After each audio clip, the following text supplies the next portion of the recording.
pray together a lot. We talk about church planting a lot. We want to stay in step with God. I just had a peace about it. I just knew that this is something that we needed to do, that we were doing together as a couple.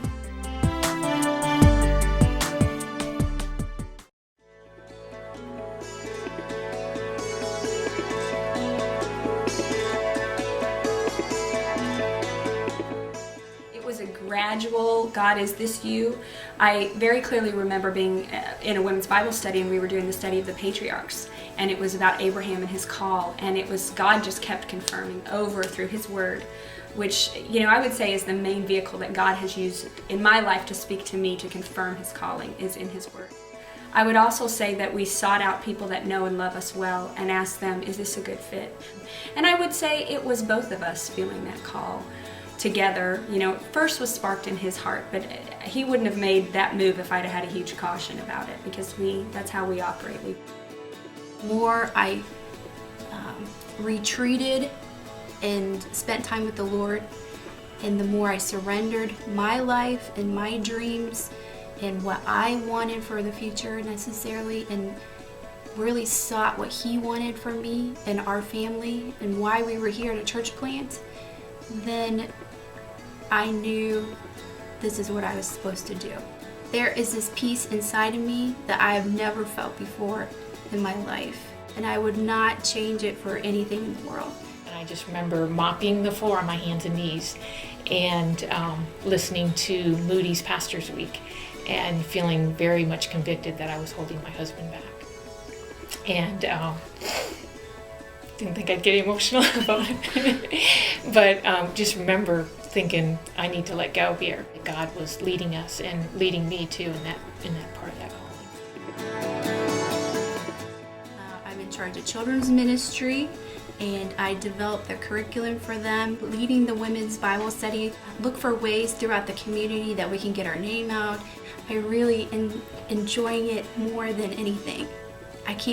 It's the hardest thing ever, but it's the best thing ever too, because God, how do you want me to use my time? First, as a Christ follower and what his plan is for me. Second, as what's going to work for my family. And third, how does God want me to serve in the church and to seek his kingdom first? But even beyond the church, in terms of outreach, how am I loving my neighbor? How am I reaching our community? And some weeks that means meeting with women for lunch who are questioning their faith. Sometimes it means leading a Bible study.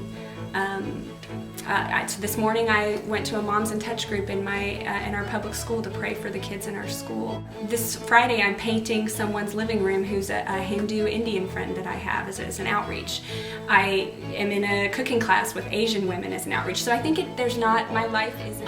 In order to make contacts, because I don't have any grandchildren or children, I had to go find me a job. The job that I have is the Visitors Relations Coordinator. And so it's always fun when people come and visit and they go, you know everybody, don't you? And I just say, well, that's my job. I'm supposed to. And so I also do. We had 3 Bible studies going. We had weekly meetings with our church planting team. Opening your home, having people in for Bible studies and meetings and prayer.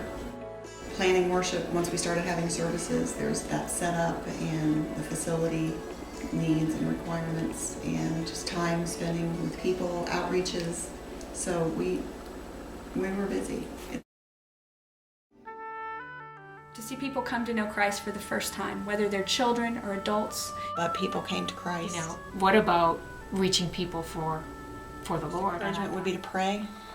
Pray, pray, pray. Don't go into it thinking it would be a cool, fun thing to try. Just to see changed lives. It's been so cool to just see God working in people's lives. To see those things and those people come along and just grow in their faith and grow in their ministry and have a purpose. And the blessing that comes from seeing growth in people's lives is it's eternal. It's going to last forever. There's no better investment that can be made. We impacted lives. And just seeing how much God is changing me in this process. I feel like I'm seeing God in ways that I have never seen him and understanding him in ways that I never have. And so that's been really cool.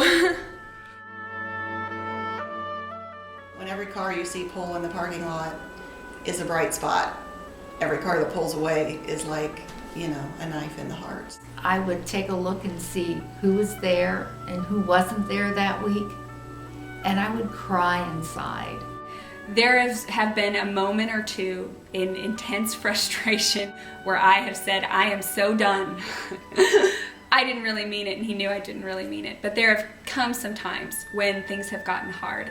We've watched 2 marriages break up through this process, and that's been painful. It was hard. There were a lot of tears. It stings.